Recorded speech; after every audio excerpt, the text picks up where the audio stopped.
చేతును అన్ని వేళలా ఆత్మతో సత్యముతో ఆరాధింతును.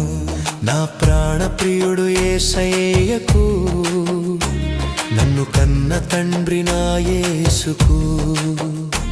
నా ప్రాణ ప్రియుడు యేసయ్యకు, నన్ను కన్న తండ్రి నా యేసుకు.